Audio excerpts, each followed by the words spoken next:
Welcome into this edition of the Oxford Exxon Podcast. Chase Parham, Neal, McCready, Clark Ford Studio here on this Thursday morning, at least from a schedule standpoint, a day away from Ole Miss and Arizona. That is at 6 o'clock Central Time tomorrow from Coral Gables, Florida. The opener, Miami and Canisius, playing at 11 a.m. Central Time to open the regional. But again, the tropical depression that is potentially hitting South Beach is an issue for that this weekend, at least Friday and Saturday. Remember, they can go into at least Tuesday with games. There's protocol for all that. I actually saw a ridiculously long list of how exactly what days the games would happen if certain rainouts happen. It's all mapped out. So the NCAA very organized when it comes to that. So we're not going to go over that today, but we'll post it on the board at some point. We'll wrap up Destin. We'll look at some football. The Athletic did their kind of state of the program on Ole Miss. I guess it published last night or this morning, one or the other. So we'll talk about that a little bit, and whatever else pops up on this Thursday morning. Podcast brought to you every single day by the Oxford Exxon Highway 6 West in Oxford. We'll get some more summer specials to you soon, but just remember when you go in, get the lunch specials for $5.69, 2 sides, bread, 32-ounce drink, and you got to fill up with gas. Gas price is not really good anywhere right now, but with the Oxford Exxon, they're trying to help you out. They give you 1,000 bonus points when you download the Exxon mobile app. It's $10 free when you do that. You fill it up at the pump, you sign up. Again, all Blue Sky locations in Mississippi up and down I-55 throughout North Mississippi, and then locally here with the Blue Sky in Oxford. And we're coming to you from the Clark Ford Studio. Oh, we are. Clark Ford's in Amory, Mississippi, 662-257-1900. That number, call it, ask for Corey Clark. Tell Corey what Ford product you're looking for. He'll send you a quote within 15 minutes in business hours. Right to the bottom line. There's no hassle. There's no haggle. You get your quote. The rest completely up to you. You can shop that quote around. You can do what I've done, what I recommend that you do. Let's hop into a Clark Ford today. You'll love the product. You'll love the service. Corey and the people at Clark Ford, they want to be your car guy. They want to be your truck guy. They'll prove to you what that means when you make the call.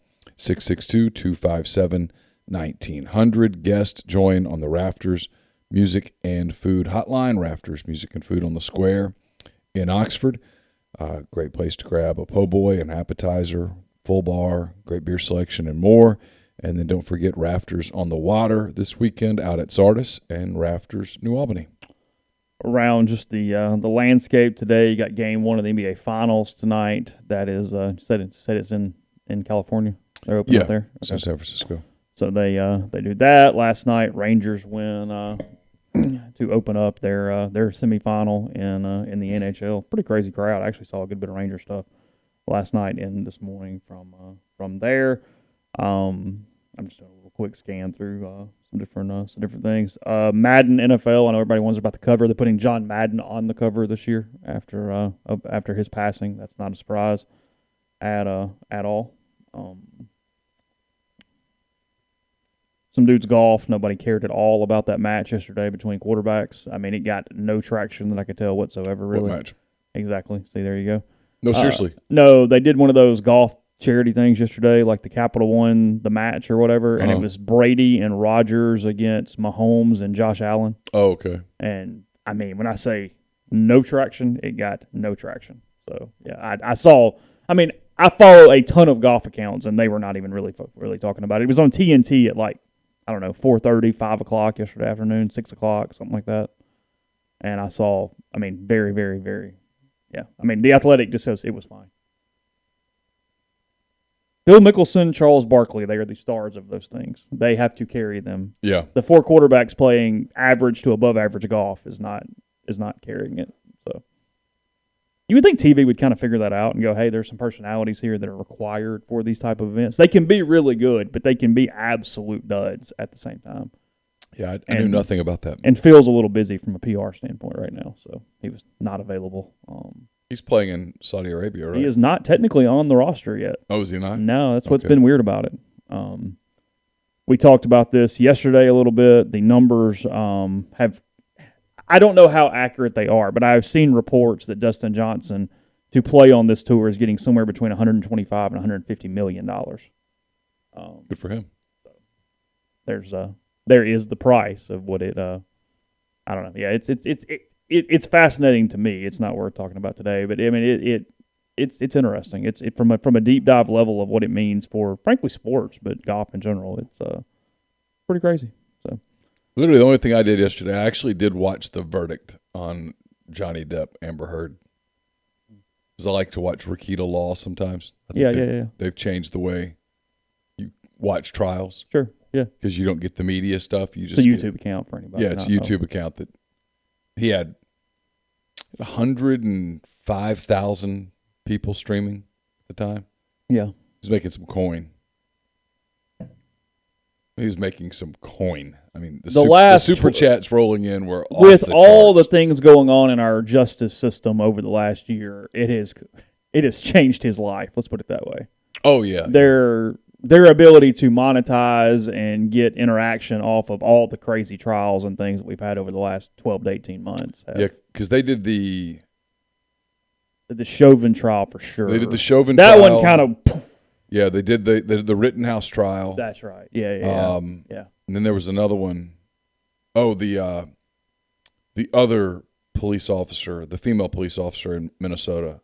They did her trial. Right. That's right. And it was really interesting because there was a lot of debate among his guests about culpability and all the legal stuff, and it was pretty interesting. And they did. This one was a totally different kind of trial, obviously, because it was civil. I never followed it until yesterday.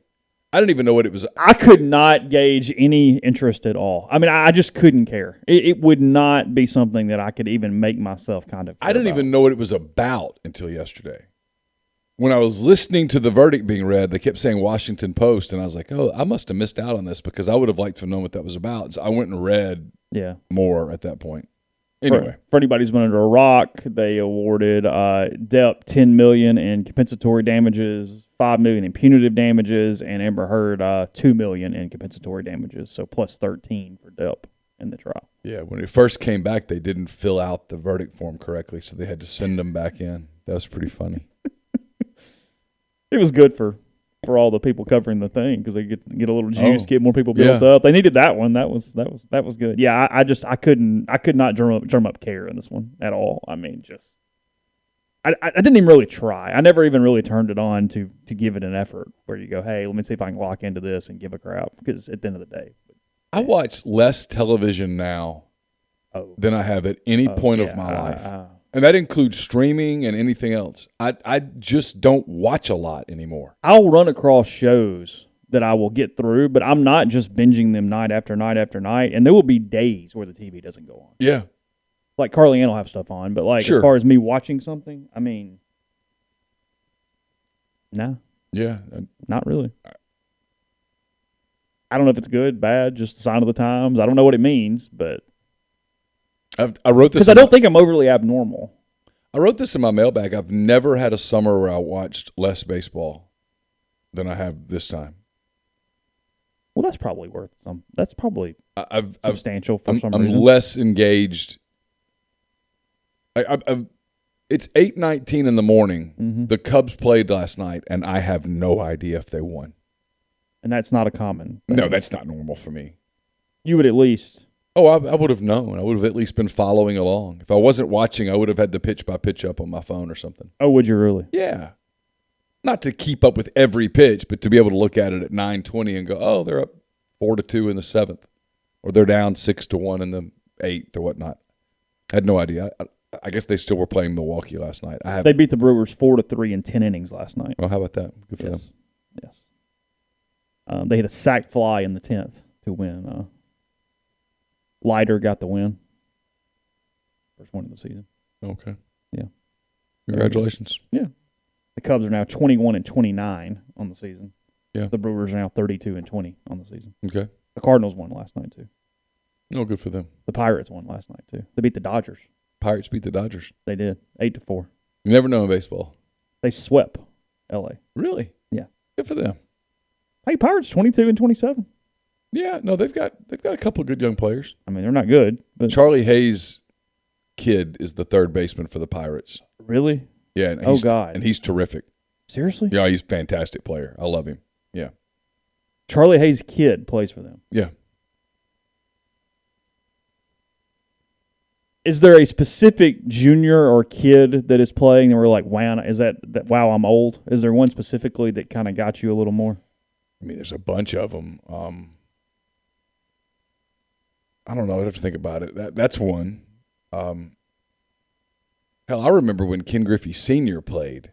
I mean, he was playing for the Reds when I was a kid. So there's Mark Leiter Jr. Well, it's like Leiter Jr. has been around for a few years. It's not brand new. I mean, he debuted probably 5 years ago, Yeah, but still, Mark Leiter's kid. I remember his dad's career. I remember his uncle's career, sure. Yeah. Probably be a Jack Leiter here soon, too. I would think. I wonder where he is right now. Is he AA? I don't know where Jack's at. Yeah, I don't know. I like his chances. It's going to be all right. Whatever happened to Rocker Kumar? I guess he's waiting for the next draft. Yeah, I guess. No, he signed with an independent team finally, but yeah. But he's draft eligible again. That's correct, yes. Okay. Yeah, I mean, Cole points out, Jared Washburn's kid plays for Ole Miss. I mean, he hadn't been gone that long. Yeah, that's true.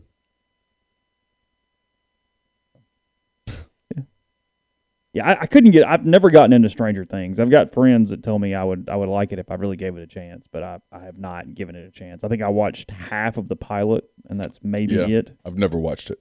Do you call it a pilot if it's Netflix streamed where you're guaranteed a season? Technically, it would just be the debut episode. It wouldn't be a pilot because it's not being tested, picked up. Yeah. I've never watched Stranger Things. I don't even know what it's about. I think people in my house have watched it. Oh, really? Yeah, but I haven't.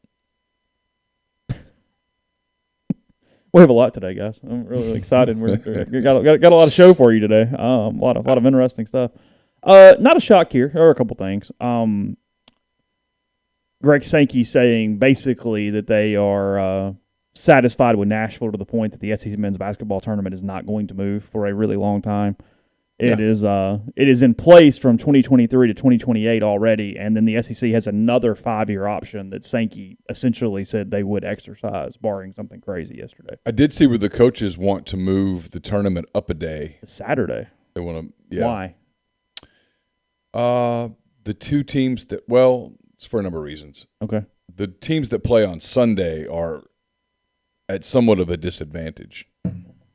You play on Sunday, and then if you play on Thursday in the NCAA tournament, you go back for a day, and then you have to head to the NCAA site on Tuesday. It's kind of hectic, and if you're not kind of laser focused, you can get popped in the first round. That's happened some. I think they look around, they see that the ACC plays on Saturday, the Big East plays on Saturday. I think they view that as an advantage. If you're a semifinal team and you lose on Friday, well, you're in the tournament almost always, and now you have a 6-day get home and still got a few days at home before you have to fly out. Get a chance to kind of recoup a day, as opposed to if you're playing if you lose in an SEC semifinal, you're not getting back to your place until late Saturday, which then you spend selection Sunday. It's a quick turnaround. I thought that was interesting. Sankey was like, it's going to take a little work because the contracts are done. That's been. I did not sense optimism on that. I felt like Sankey was almost saying, "Hey, right now that's not doable." Yeah, maybe on the next contract, but not this one.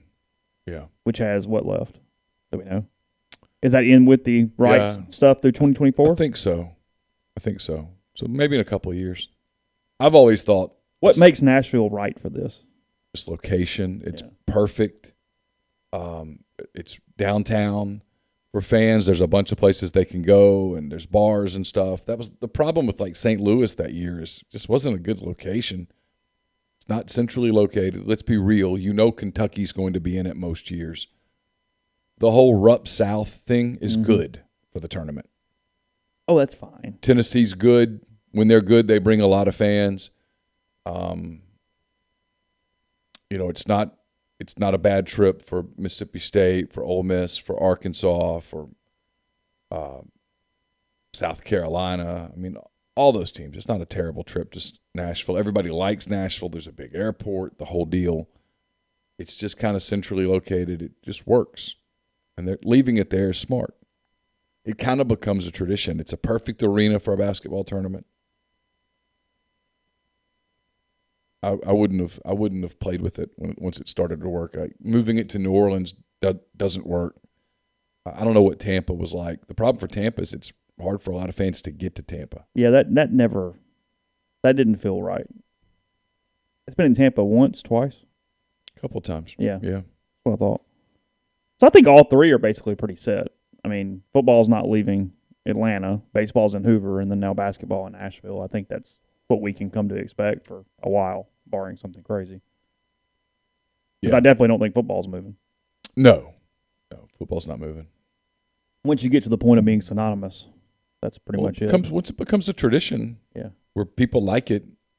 But I can see where a Saturday night SEC championship game in Nashville, the tournament, I can see where that would be cool, be a TV thing. It's cool for the ACC. People know to watch that game on Saturday night. One thing that was interesting, and there's a couple different topics to this, they do not anticipate the SEC voting on this football schedule thing. They also did not, before the coaches left town, which they've gone now, they are not they did not vote on the transfer portal situation, which means it will remain as it is. February 1st being the deadline for an SEC player to get in the portal if he plans to transfer to another SEC school. Again, national rule, May 1st, but February 1st for SEC players. That did not even come to a vote while the coaches were in town this week. And then something that I guess Scott Strickland was the one that said it, and this should have been the clue from the very beginning that most media didn't really run down and think about, is one of the reasons why this 9-game model is going to work, in addition to just extra money, is that it cuts down on inequity for the schools that play these neutral site games, because it will allow Texas and Oklahoma and Florida and Georgia to play neutral site games and not be 2 games behind most other people in number of home games. There will be years, if you did the 8-game model, where they would only have 3 home games inside the league instead of 4 or 5, depending on. So you'd have a lot of teams with 5, and you'd have these 4 teams with 3, potentially, depending on the year that was going on. They said they kind of cleaned that up, and I thought, okay, well, that's 4 pretty good power brokers, too. We already knew this anyway. Even without that, this is not the reason the 9-game is going to pass, but it was another kind of log on the fire pushing it in that direction, which we're still arguing over tiebreakers, still arguing over a lot of different semantics inside this thing, but it feels almost a certainty at this point that the league is going to go to a 3-6 model and play 9 games. The argument appears to be whether they're keeping the Power 5 game or not in addition, and I think they end up will, is my guess. Yes. That is what it feels like. That is what I absolutely expect. Yeah. So you have 10 Power 5 games, and you do whatever the hell you want with the other 2. The people that are arguing against the Power 5 game in addition to 9 games, we're about to have a storm here in that got a little Oxford. loud. Are typically coaches who are worried about win-loss record. TV wants it, ADs want it, ticket people want it, budget people want it. You need a strong schedule these days. You need an attractive home schedule if you're going to sell season tickets. Sure. You need an attractive home more schedule. Than ever. Yeah, Scott Strickland, the Florida AD, talked about this. He saw an uptick at Florida when Alabama would come to town, when Auburn came to town. There was an excitement that accompanied those games. You got to have more than, hey, this is the year Kentucky comes. Hey, this is the year Tennessee comes. Yeah, our fans are used to that. You've got Vanderbilt. You got to bring new stuff. You got to have new stuff. And 3-6 is going to happen. I think they're going to keep the Power 5 in place. And I think they should. Because eventually the playoff's going to expand. And having one loss now isn't the end of the world. But they're going to expand the playoff. It's going to happen. No, you can have 3 losses and get in the playoff at that point. Yeah. 3. And people say, well, that ruins the regular season. No, it doesn't. No, it just doesn't. If anything, it brings more teams into the fray where you're worried about more games in the regular season. There's more meaningful games in November. And the team that's finishing 30th, they're still chasing the same goal. They're still trying to get to the Music City Bowl or the Outback Bowl or the Tampa Bowl or whatever the hell it is. Well, we talked about this earlier in the year, so it's kind of beating a horse, I suppose, but the Ole Miss Texas A&M game, which was a big game here because game day was here and all of that stuff, had that game, had there been a 12-team playoff in place, that game would have been huge nationally. As it was big, but it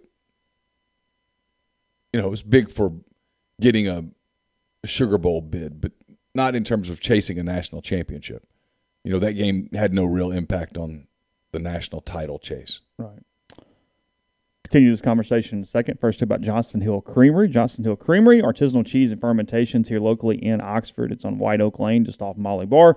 Charcuterie, bakery, catering, grazing, and more. You give them a call at 662-419-9201 or cheese at johnstonhillcreamery.com. Remember, they have a great lunch menu. It's now available for delivery in Oxford. You can do that through Fetched. You can go online. You can find information about that on their Instagram page, as well as photos of a lot of the different items they do, including the charcuterie trays, their homemade cheeses they make in-house every single day, and more. So that's Johnston Hill Creamery, again, here in Oxford, 662-419-9201. Brought to you by Holcomb Portable Buildings, 7991 Highway 7 South in Holcomb, Mississippi. At Holcomb Portable Buildings, they custom build your building to your specifications, however you want your carport, ATV or storage shed, barn, hunting cabin, or other buildings. Holcomb Portable Buildings can accommodate you. You pick the color, the style, the windows, and the doors, and Holcomb Portable Buildings makes it happen. In-house financing is available.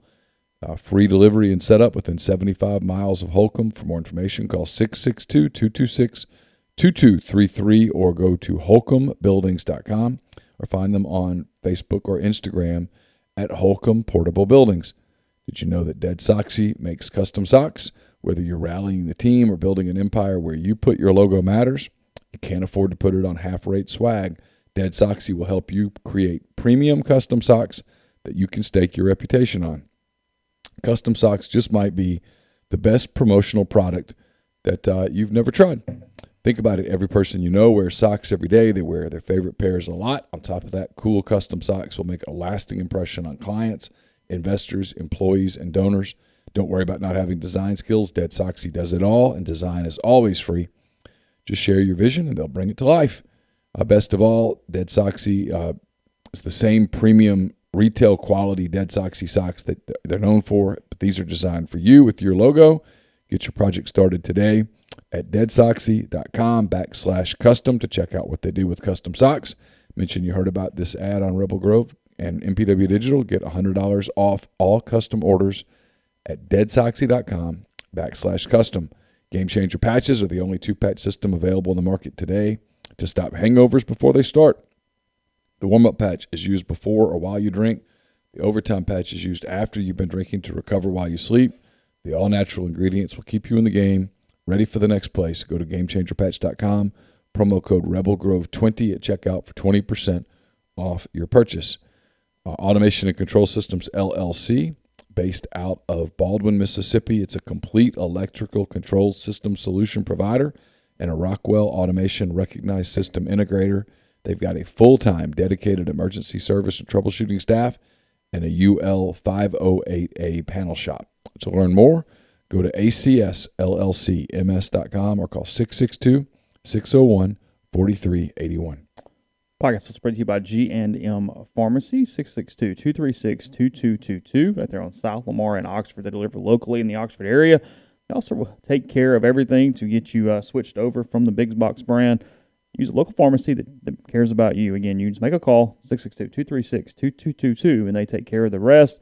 Also, med packs are becoming increasingly popular, especially for those helping their parents manage their medications.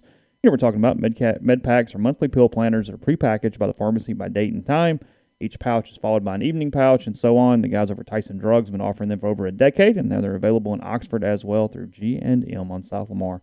Again, one more time, 662-236-2222. So, friend sent this to me last night. I saw this, thought it was interesting. SEC football's last 10-win season, I guess we knew this. I mean, if you really thought through it in your head, this would make sense. But Tennessee's run here of mediocrity. Of the 14 SEC schools, Tennessee 13th in how long it has been since they've had a 10-win season or greater. 2007. Oh, yeah. Balls. 2007. They've had 15 seasons since they have won 10 games in a season. And that's the only one they've so had. So 9-4 is their best season since 2007, assuming they've gone 9-4. Vanderbilt has never had a 10-win season. They did go 9-4 twice under James Franklin, so that really should just count for 10 wins. He should have gotten National Coach of the Year. He really should have. I mean, 9-4 at Vanderbilt. That's a win. Just we'll take that. Yeah, obviously last season there were 4 10-win teams in the SEC: Alabama, Georgia, Kentucky, and Ole Miss. They all win 10 games. LSU did it in 19, obviously, when they had Burrow and the boys and won the national title. Florida did it in 19. Auburn 2017. Missouri 2014. Mississippi State 2014. South Carolina 2013. Texas A&M 2012. Arkansas 2011. And Tennessee 2007. So there's that. I guess South Carolina's was they win the East. They didn't win the East in 13, right? That was earlier. I don't remember. I don't think so. They just won 10 games. I don't know. Was that like Jadeveon Clowney? You're asking me questions I can't answer. You're an SEC football historian. No, I'm truly trying not. to get all your answers there. I'm truly not. I'm really not. South Carolina went 11-2 in 2013. Oh, how about that? They lost to Georgia in Athens 41-30, and they lost at Tennessee 23-21. They went 10-2 in the regular season, and then they beat number 19 Wisconsin in the Citrus Bowl 34-24. Oh, they did not represent the SEC in the championship game. They've never been to the championship game, have they? They went under Spurrier once. They get beat by Auburn. Grind, is that right? I feel like maybe that was correct.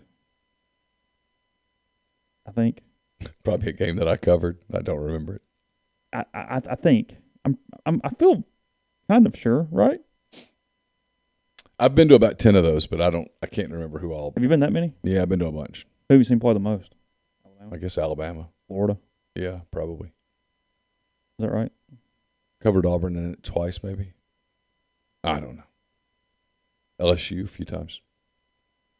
You were just covering it, 2010 Cam's year.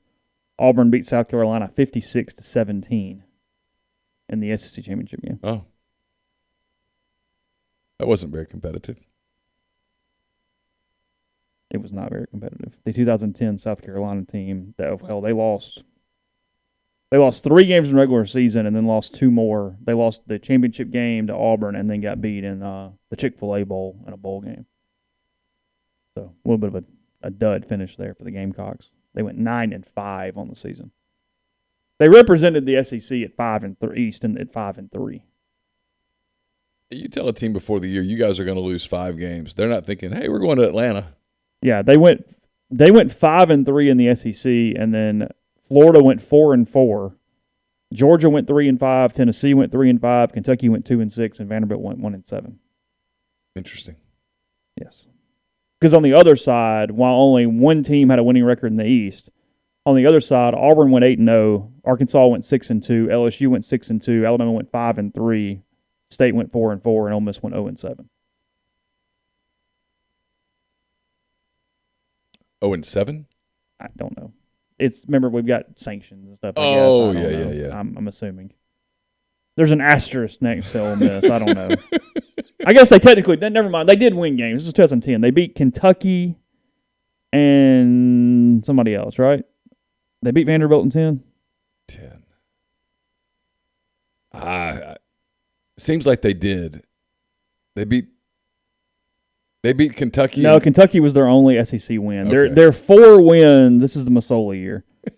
Their 4 wins were at Tulane, Fresno, at home, Kentucky, and then Louisiana Lafayette.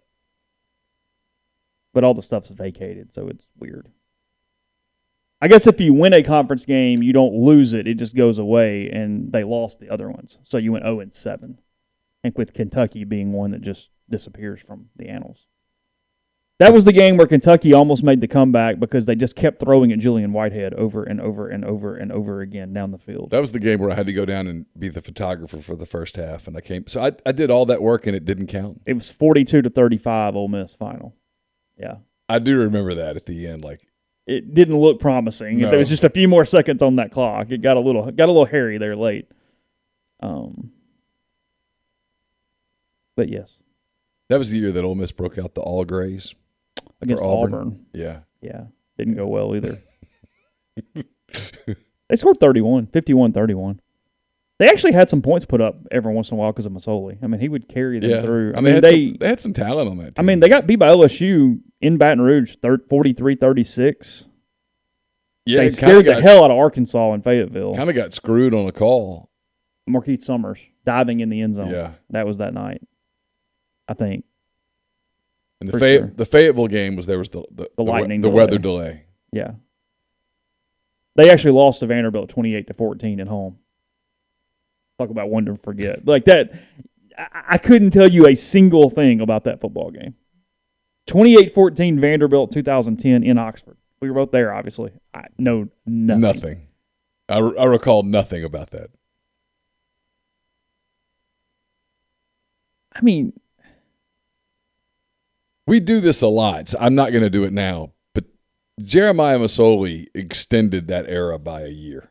You really think he would have been fired that fast? See, I don't. He goes to back-to-back Cotton. I know, do the voice. But yeah, but it was bad. But 1 year after? Yeah, but you could see it. They weren't recruiting. You think Pete Boone was firing him 1 year after 2 Cotton Bowls? I don't know. Because this is Pete. I don't know what choice he would have had if they'd gone 1-11. Now, 11 would have been even more of a show than it was. Because I do think Pete wanted to fire him in Nashville at that Vanderbilt game in 11, which was September. Well, I mean, do some math here. And again, we will stop, but it's June 2nd, so whatever. You guys are more interested in this than half the stuff we talk about. They lose to Jacksonville State. And under your premise, without Masoli, it's possible they lose to Tulane. Sure. It's possible. They won 27-13. Absolutely possible. And then they lost to Vanderbilt. So the mood in Oxford off back-to-back Cotton Bowls in 2010 at 0-3 with losses to Jacksonville State, Tulane, and Vanderbilt. Yeah. You tell me, take Masoli off that team. And then Nutt bragging about a Fresno State win because they don't beat Fresno. They ran all over them. I think they still beat Fresno. Remember, Bolden ran for like 3 bills. All right, so I'm going to give them the Fresno game. Now they don't beat Kentucky, though. No. Because it was 42-35. They'd outscore the Wildcats. No, they would have lost. They would have lost every league game. And then they actually played Alabama well. They got beat 23-10. I don't recall anything about that either. It was in Tuscaloosa. I don't remember anything about it. And then Arkansas, Auburn, they beat Lafayette. And then they finish up that game in Knoxville I was at where they just got destroyed by Derek Dooley and the Volunteers. Because Masoli got hurt. He did. Yeah. And Davern Gerald's broke his leg. Oh, yeah. And then LSU and Mississippi State to close. I mean, seriously, 0-3, Jacksonville State, Tulane, and Vanderbilt. That's got to be one of the worst. That would be one of the worst Power 5 opens ever. I mean, Jesus. It was bad.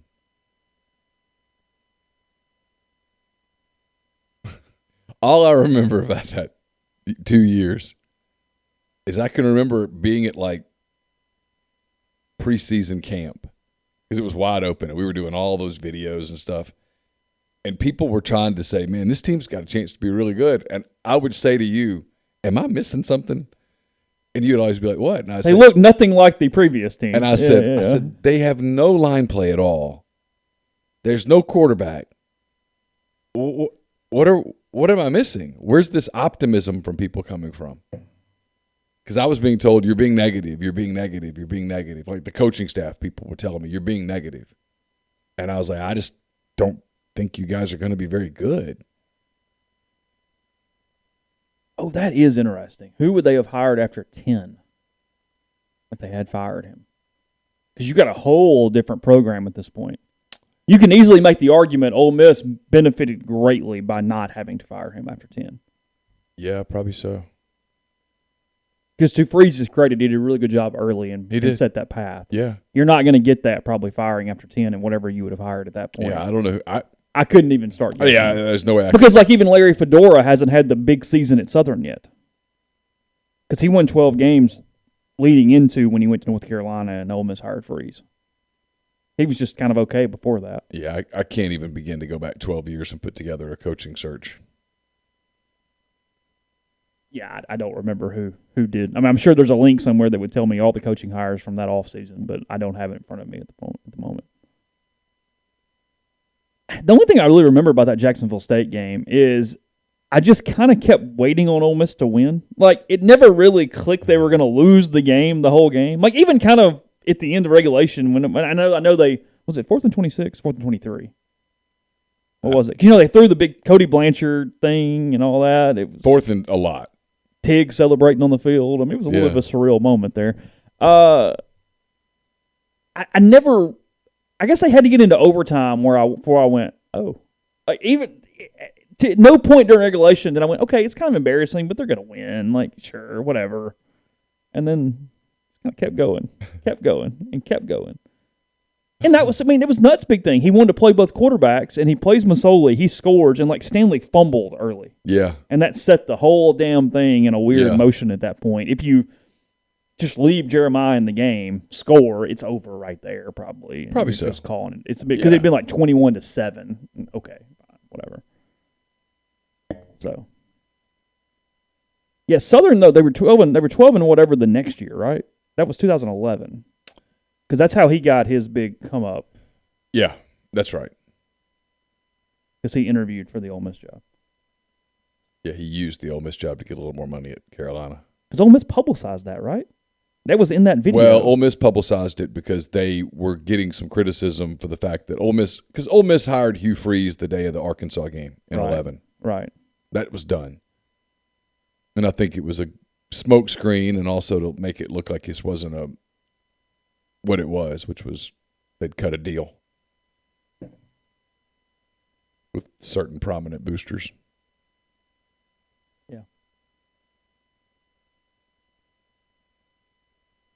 So they didn't interview Dana Holgerson like we had on the front of the site that day? They may have talked to him. It was enough for us to put him out. Through an intermediary for a minute. Fine. It's all good. Yeah, 2010 is maybe the year of memory lane where I don't remember much of anything. Any other year I go, oh, yeah, I remember this and this was whatever, and no, not so much. Story up at rebelgrove.com. Arizona throwing Garrett Irvin tomorrow. He's the guy that Ole Miss lit up in Game 2 of the Tucson Super Regional last year. They got to him for 7 hits, 7 runs, and he got 4 outs against Ole Miss. Peyton Chatinier and Jacob Gonzalez both hit home runs there in the first couple innings. He's been good this year. He gave up 4 home runs to Stanford in 4.1 innings in the Pac-12 championship game last week, but otherwise this season he has not allowed more than 3 earned runs in any start throughout his total of 15 starts now on the year. Left-hander, upper 80s, big control guy, a lot of change-ups, pitching backwards, things that have destroyed Ole Miss at times throughout the last decade or so. So that's what Ole Miss is seeing. Obviously, Ole Miss will throw DeLucia, but it's DeLucia and Irvin tomorrow from Coral Gables, or Saturday or Sunday or whenever that is. What is the feeling among people there about when they're going to play? Nobody expects. Look. Maybe they get lucky. Maybe it turns and goes more toward Fort Myers. There's things in these storms that can push it just a little off track in either direction, and you're okay. So look. If you told me up weather right now, in case you're wondering, if you told me they played, I wouldn't be just head sewn to the floor surprised. But at the same time, I don't expect it. I think most people later Saturday and into Sunday for the first game. Eddie, if I woke up with my head sewn to the carpet. Right now it's beautiful. It's 84 and fair. They should have played today. In Coral Gables. They're all there. Tonight. Fire it up. 58% chance of rain tonight. Yes. Oh. Tomorrow, rain, thunderstorms possible, mainly in the afternoon. Okay. Potential for heavy rainfall, high of 79. Chance of rain, 90%. During the day tomorrow. Yes. Friday night, thunderstorms during the evening will give way to a steadier rain and gusty winds overnight. Potential for heavy rainfall. Low of 76. Chance of rain, 100%. Oh, okay. 1 to 2 inches of rain expected. Play through that. On Saturday, watching the tropics, windy with rain. I love how you start there. Watching the tropics. Windy with rain. Thunderstorms likely by the evening. Oh, well, that's good. Windy with rain. Then thunderstorms likely by the evening. High of 83. Chance of rain, 90%. So you're saying there's a chance. Hey. 1 to 2 inches of rain expected. Saturday night, thunderstorms in the evening, then mainly cloudy overnight with light rain possible. Low of 76, chance of rain 70%. On Sunday. Then on Sunday, rain showers in the morning with scattered thunderstorms arriving in the afternoon. High of 88, chance of rain 50%. Sunday night, scattered thunderstorms in the evening, mainly cloudy late with a few showers, low of 76, chance of rain 40%. And then on Monday, the chance of rain 60%. Monday night, 60%. Tuesday, 60%. Ooh. I mean, and that is your local on the 8s. Probably okay. I don't know. How the hell do you get probably okay from that? At some point. And don't forget, this is run by the NCAA, and so if there is a lightning strike in the at Bahamas, no joke. Hey, there's something over Cuba right now. Yep. Hey, hold up. I mean, I've told the story. I was covering an Auburn-Tulane super regional or regional, I can't remember which. It was a regional final, I think, in Auburn, and it was sunny skies, and we were in a lightning delay. They did it. Ole Miss, Washington in 14. It never rained. And we sat in a delay for 2 hours. Oh, yeah. Feeling? Oh, they'll shut that thing down for 30 minutes, and then it's the South. It's summertime. There's lightning. There's lightning. The atmosphere is kind of ripe. I hate, Casey's doing this bit today. I had somebody call me yesterday, but I won't give it away. He goes, you know that rule where you got 7 days to decide on Mike's contract? And I was like, yeah. He goes, what if the whole regional's rained out? I was like, oh. I was like, feels like mediation would happen at some point in that one where you go, hold on, like, yeah. Mother Nature's not technically. Ole Miss can advance if nothing is played, and it will have been more than 7 days since their been more last than 7 game. days now. Yeah. Yes.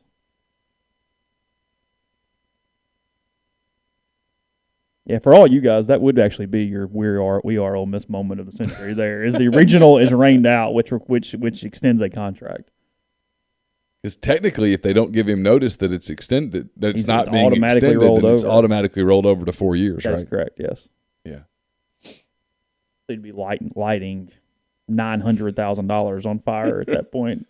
$870, something like that. Hurricane Agatha says, "Take that." Yeah, I haven't texted Keith and go, hey, just what if? Just hey. So anyway.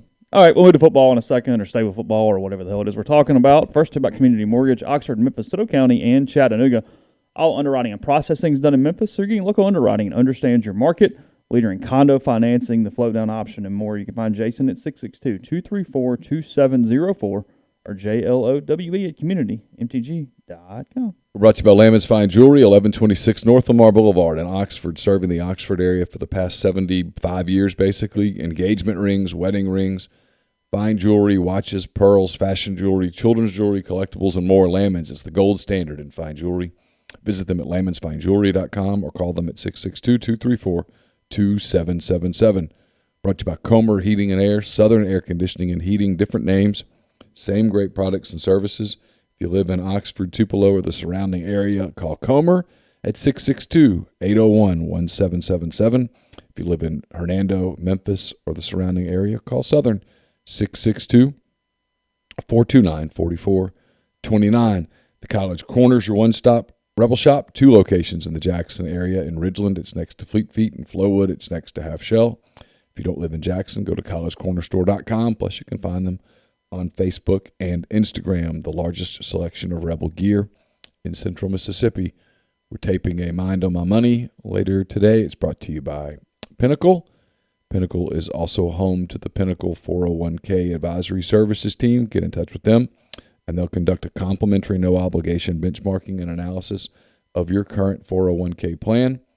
It's mypinwealth.com, MYPINN wealth.com. John Edwards of Regency Travel Incorporated in Memphis is the guy to go to if you're thinking about planning a trip that you want to be special and create a lifetime of unique memories. Just get in touch with John, give him some parameters, give him a budget, And he will give you options you won't find on your own. 901-494-3387 or jedwards@regencytravel.net. Opa is Oxford's newest restaurant on the square. Gyros, wraps, kebabs, redfish, lamb chops, handcrafted cocktails, frozen libations, an amazing candlelit patio, and more. All of that at 306 South Lamar, just south of the Square Courthouse in Oxford. And we're brought to you by Grenada Nissan. If you're in the market for a Nissan vehicle, Grenada Nissan's the place to go. They've got a complete selection of new and previously owned Nissan vehicles, great lease deals as well. It's GrenadaNissanUSA.com.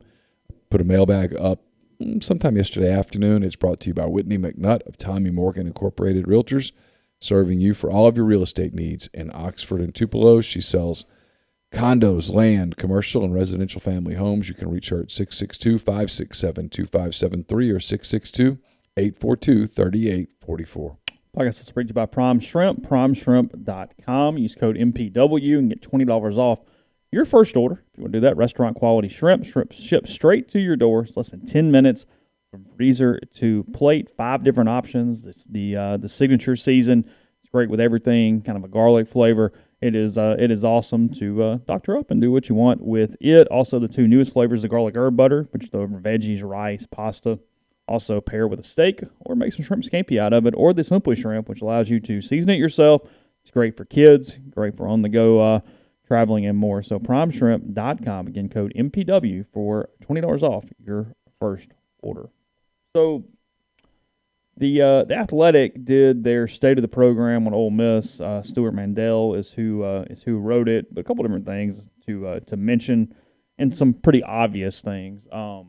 I guess also, I have no idea what the exact reason, but thoughts with Matt Corral. He left the Panthers practice yesterday because of a, quote, family tragedy, but I have no idea what that is involving or dealing with. So, that's not good. Yeah, he called Matt Rule yesterday morning at 5:30, told him whatever it was, which has not been publicly disclosed, and Rule told him to take as much time as he would like, and they will see him when he gets back.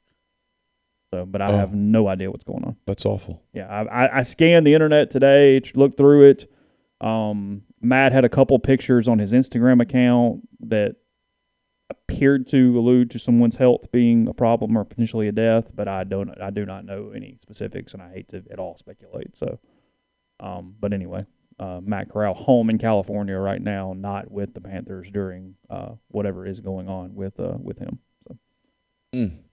So. Yeah. So.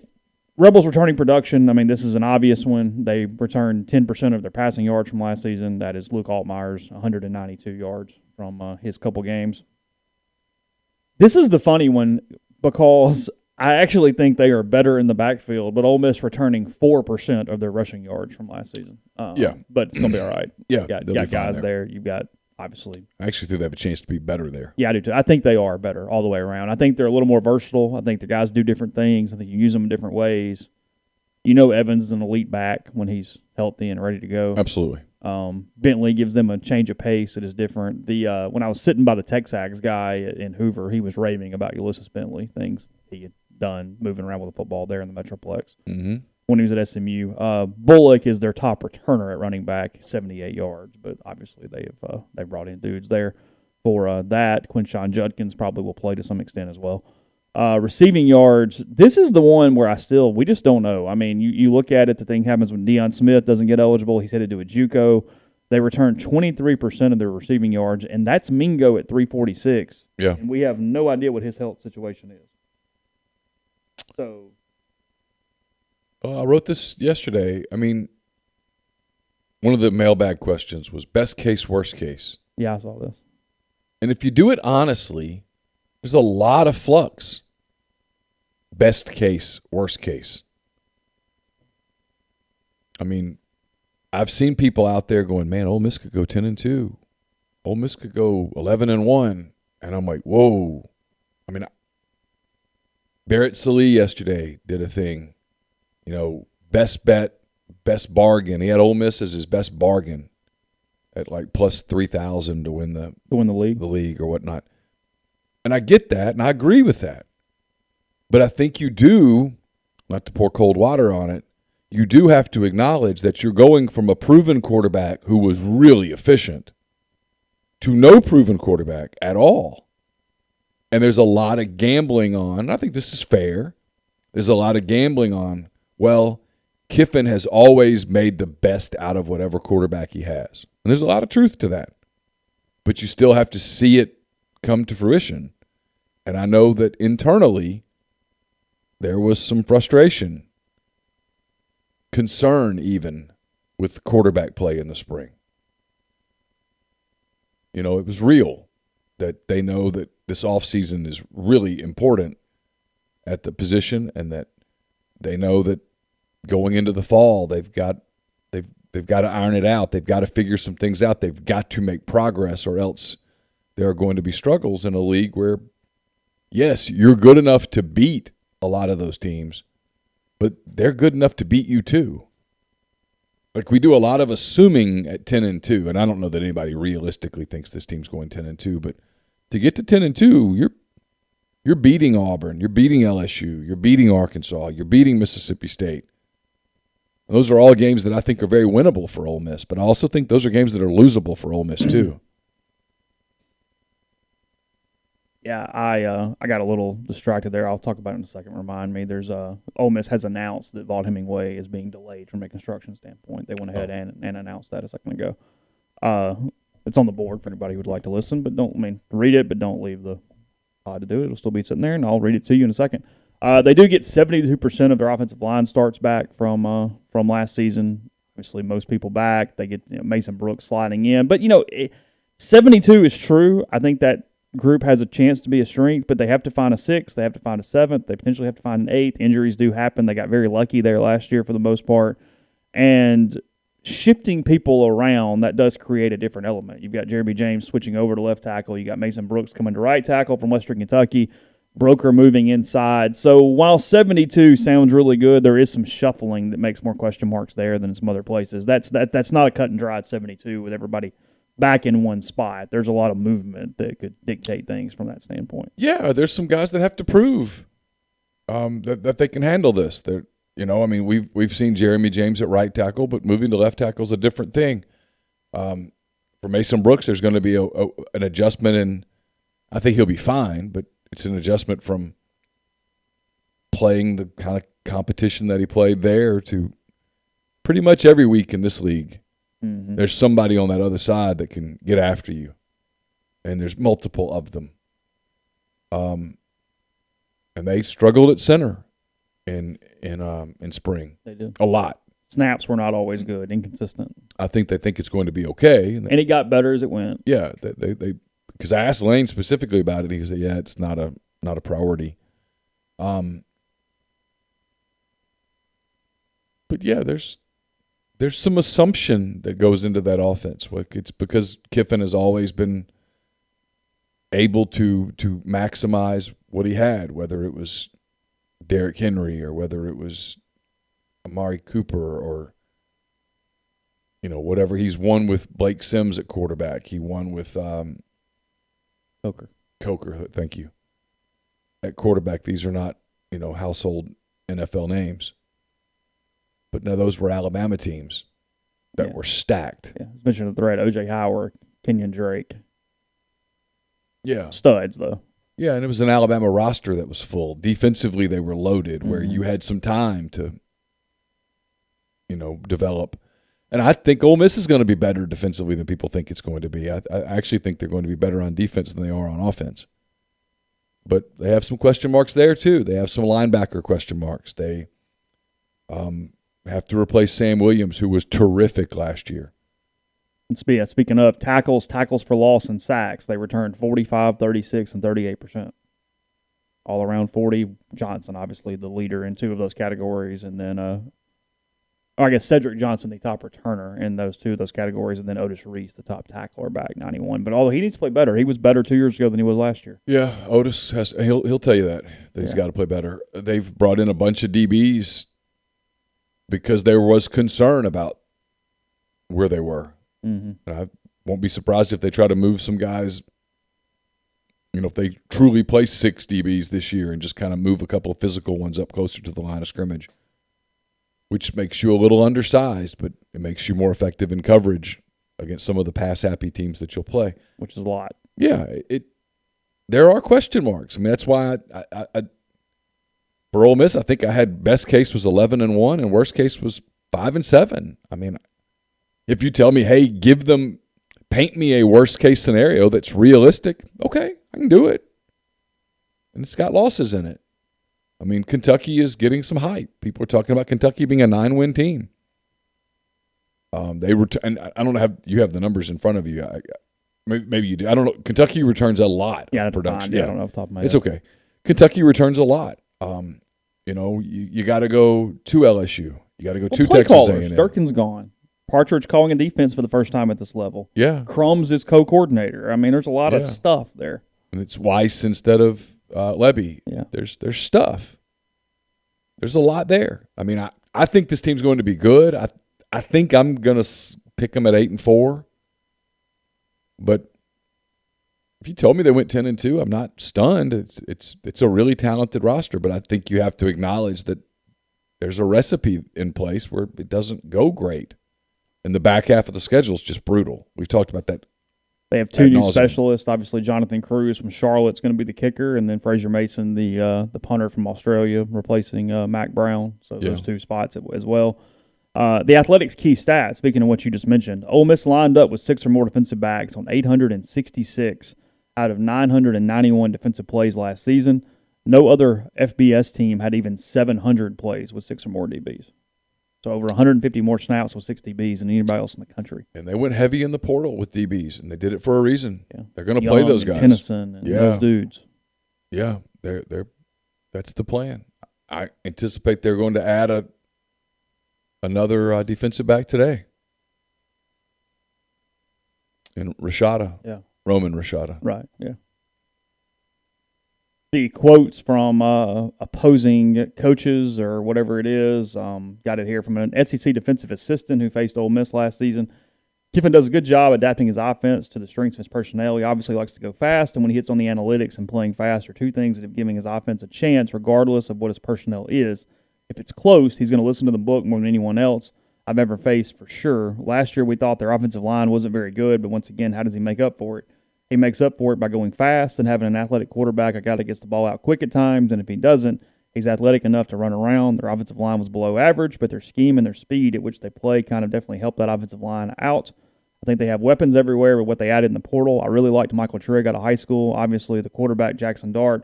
And then you now got one of the best, if not the most explosive receivers in the portal, and the kid from UCF, the Robinson kid. Running backs Evan and Bentley, of course. The offensive line not being great will probably be negated because of all the playmakers he has everywhere else. So, an opposing defensive SEC assistant. That's fair. With those quotes. Yeah, that's fair.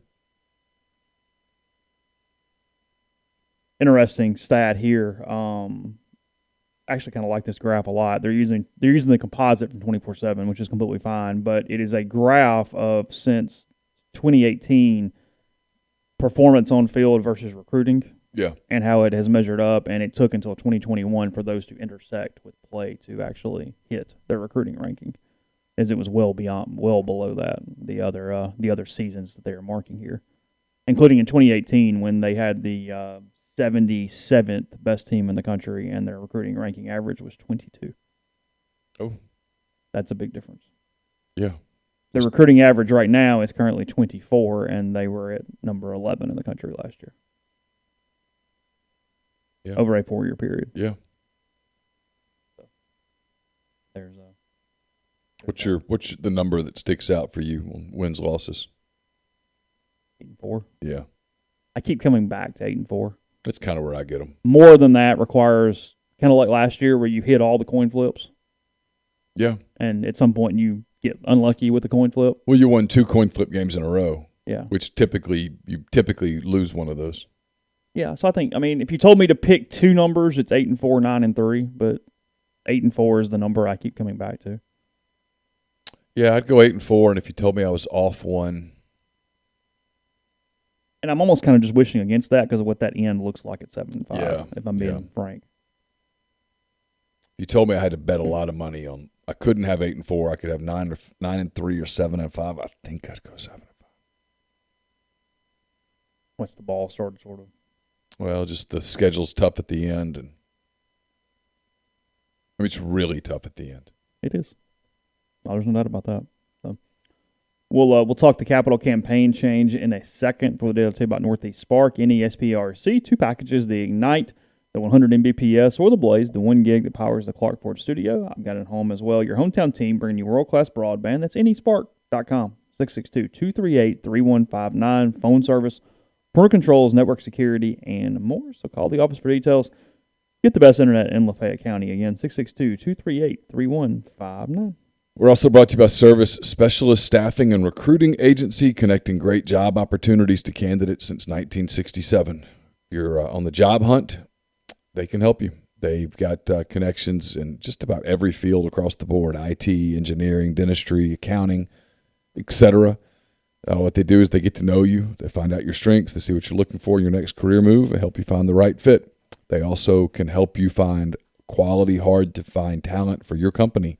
Just give them a call, Will, Sydney, or Kelsey at 662-832-5138, or check out their new and improved website at servicespecialistltd.com. Brought to you by The Rogue. It's your destination for fine men's clothing. Their stylist hand-select pieces from top designers, from work to lifestyle to nightlife. There's the perfect something for everyone at The Rogue. All the best items from Peter Millar, Martin Dingman, Jack Victor, Halsey, True Grit, and more. 4450 I-55 North in Jackson, or therogue.com. Don't just accept what you see, but imagine seeing something new. Step forward and chase after a better version of yourself. Every day, Corinth Dental is helping people reinvent themselves, one smile at a time. Dr. Bubba McQueen, Dr. Jenny Beth Hendrick are devoted to restoring and enhancing the natural beauty of your smile using conservative, state-of-the-art procedures, including Invisalign. These clear aligners are the virtually invisible way to improve your smile. So call Corinth Dental today for a no-cost digital scan of your teeth. Let them show you the way to a straighter, healthier smile. 12 months, no interest, no down payment financing available at corinthdental.com. And we're brought to you by Bell & Grove. They're based out of Chattanooga. It's a logistics provider with more than 35 years of transportation industry experience. They specialize in domestic freight movement throughout the continental U.S. that can navigate through supply chain issues while also leaning on their partner carriers to get the most competitive rates possible for their customers. Bell & Grove can help customers design a custom solution for their shipping needs, whether your business is in need of moving a truckload, a partial shipment, or a flatbed. Bell & Grove can accommodate you. They also provide both air and ground expedited services for customers who need to move product quickly. For more information, call Daryl Oliver, 865-672-6557. And finally, we're brought to you by Southern Traditions Farm. It's a 68-acre, 32-stall upscale equestrian training and boarding facility in Canton, Mississippi. They've got sand rings, grass ring, miles of wooded trails, so much going on there, including camp season, which is now in full swing.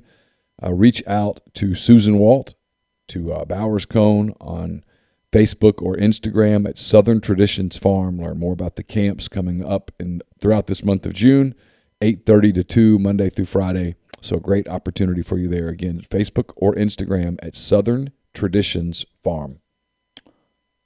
So a little bit of, I don't have no idea where he would be headed or anything else, but some pretty major baseball portal news today is Tommy White, who set the freshman all-time NCAA home run record, has jumped in the portal this morning. Really? From NC State. They're in the tournament. No, they did not make the tournament. No, they're the That's left right. out That's one. right. That's right. Yeah. So he will have he'll have some NIL deals, actually. He's a guy that just the normal sports fan knows. So NIL will factor into his portal situation, which is not always the case in college baseball at all. But yeah. What position does he play? I don't know, corner infielder or something. I mean, Yeah. He hits. Beats the shit out of me. I don't know. I mean, 6 foot 242. Oh. Yeah. Tank. Like just he his position is he hits. He's like the little league kid. Wonder where he's headed. Got to think he's got a destination in mind to jump in the portal, huh? Yeah, he's from St. Pete. Oh. I don't know. That might not mean anything. It can mean absolutely nothing, actually. Yeah, no, I mean, I doubt it does mean anything. But he got a Tennessee feel to that. He hit 27 home runs for NC State this season. Yeah, I remember he hitting them every and frankly, not many games because they didn't make the postseason. Yeah. I mean, he would have had a chance at 30 bombs. I don't know what his league home runs are. I'm kind of curious how much he just bashed non-conference opponents. 3, 4, 6.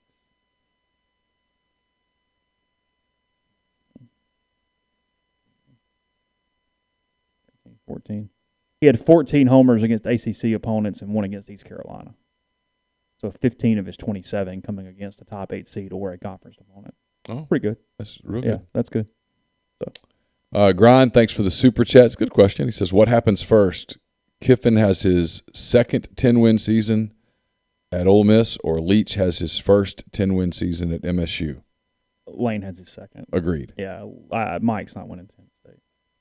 And then Jimbo and Pittman have their first 10-win seasons at their schools first, or Lane has his second at Ole Miss. That's a closer one.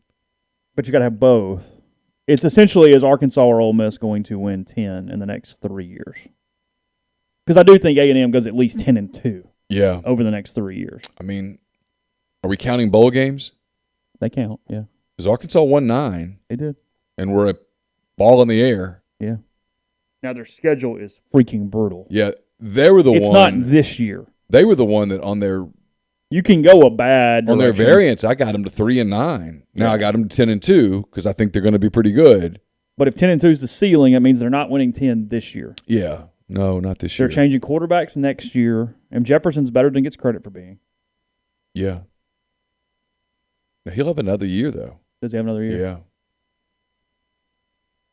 Yeah, I don't know.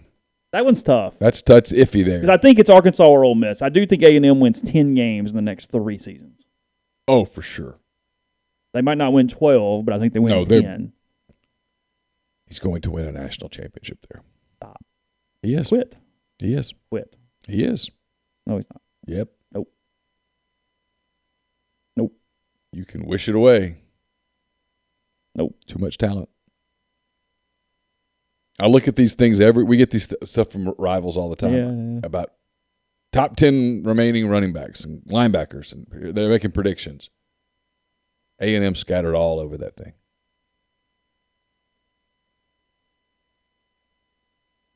I did not see the Missouri State NCAA hotel. What's wrong with it? I'm assuming that means something's wrong with it. They put them in a red roof inn somewhere that's leaking. Can you upgrade your situation yourself, or do you have to take the NCAA mandated spots? I think you can upgrade, but you have to pay for it yourself. Yeah, sure, but you can. Yeah, Missouri State probably doesn't have the resources to pull that off. But like an Ole Miss or LSU, where did they get sent? Where did Missouri State get sent? I don't know. Stillwater, maybe. I don't know. I don't know. They were here a few years ago. I've watched the Bears. Bed bugs, blood everywhere. Seriously. Triple XL panties in the room. And I was right. It was Stillwater. Oh, God. Really? That's what people are saying. That is a crazy stat. Yeah, A&M never won the Big 12.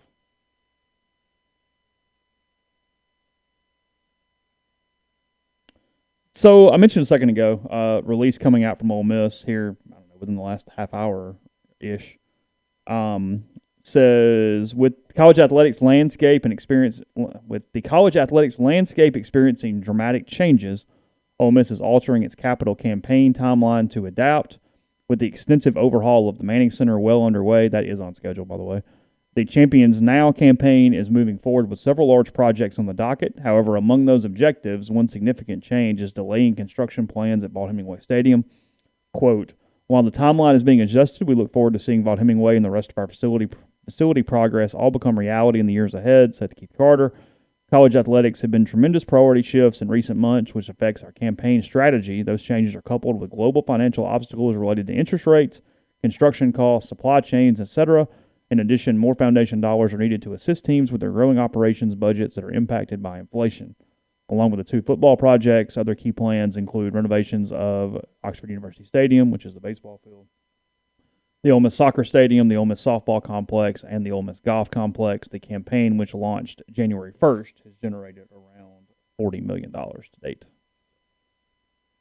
It means that they are putting more money in NIL than all in the capital campaign because they're trying to do those at the same time, and that is an impossibility. And 2, construction costs are through the freaking roof. They've So skyrocketed. between construction and bonds, if they went ahead with Vaught-Hemingway and tried to do it on schedule, they literally would be putting between $70 and $100 million just on fire compared to what they budgeted. So it makes sense. And once you start, you can't stop. And you have $70 million. That would buy like 4 players. Well, at this point, you could buy 7 5-star quarterbacks with that money. Well, you don't need 7 quarterbacks. Well, but you could buy them and sort it all out. You could. Like back in the day when you just signed a bunch of shortstops and you just spread them around. Yeah, one plays shortstop and everybody else, someone plays center, someone goes to second, someone goes to third. They found baby bottles and fake eyelashes in their rooms. Why are they? They're at a microtel. Surely Stillwater has better hotels than that, huh? It's a college town. I've never been to Stillwater. I haven't either. I've been to Norman, but I've never been to Stillwater. How do you... A microtel? Yeah. Okay, where's Arkansas staying? I don't know. What is Arkansas's hotel in Stillwater? Can we get that information? I don't know. I think Ole Miss is staying at a Residence Inn in Coconut Grove. I think I saw that.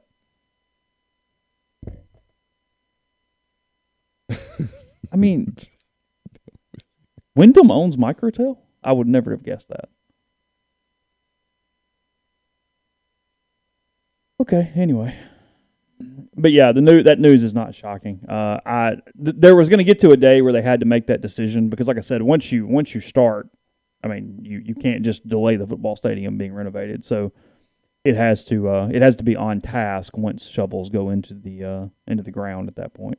So not a shock here. Timmy announces his return to Gonzaga basketball. That happening here in the last few hours. Oh, he's going back? He is. Yes, that is.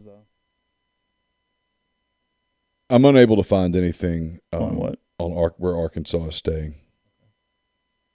I mean, that's probably not something that's just jumping out all over the place. Yeah.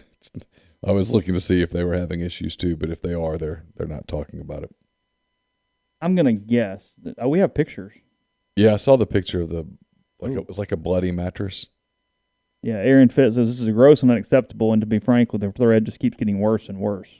There's lots of photos. Oh my God. I mean, how? Okay. That's crazy. Anyway, okay.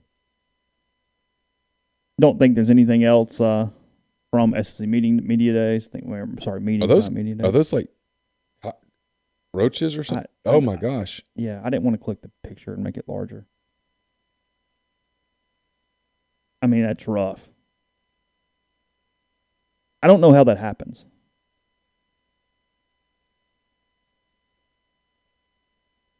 If you'd like to bet on the NBA and you'd like to bet on the Warriors, you're not alone. They are minus 150 favorites to capture the NBA championship, meaning you got to give up 1.5 to get one back. 87% of the money so far has been bet on the Warriors to win the finals. 87%. Boston's path to a title's razor thin. 2 very significant sharps, however, have put money on the Celtics that are the 2 largest bets in Vegas right now. Well, they have a chance to win. And if you get 1.5 to 1 in a 7-game series, sure. I'll take my chances and see what happens. I mean, it's Jason Tatum. They got them at plus 145 and plus 140 for those 2 bets. Okay. Yeah, it's not bad. I mean, they're also put a lot of money on a money line for them on game 1. On Boston. Yes, that is correct. Golden State is a 3.5-point favorite in the opener. Okay. Yeah, there was a Caesars Sportsbook took a $100,000 bet on the Celtics. Okay. Boston opened the year as a 50-1 long shot to win the NBA championship. And I bet Boston's some of those that people just bought some tickets to buy some tickets. Well, they haven't been to the finals. It's been 14 years There's or probably something. some people out there that's holding some cards on them a little bit. So that tonight, opening up again out on the West Coast. A time for that is 8:00 Central for that game. That is on ABC tonight for that one. Again, Rangers winning 6-2 over the Lightning. They lead 1-0 in their series, and then the Avalanche beat the Oilers 8-6 last night, or 2 nights ago, sorry. So they lead 1-0 in the Western Conference Finals in the NHL. So, all right, we will have a show for you. I don't know exactly who's going to be on it or what, but you'll have a podcast to close out the week, and then Ole Miss, again, 6 o'clock is the schedule. We'll let you know if we hear any changes. We'll see what the weather's going to do. I have a hunch by 10 or 11 in the morning we'll have a pretty good idea of what's settling in for the day and the weekend there in Miami. So stay locked in, rebelgrove.com in the meantime, and we will talk to you again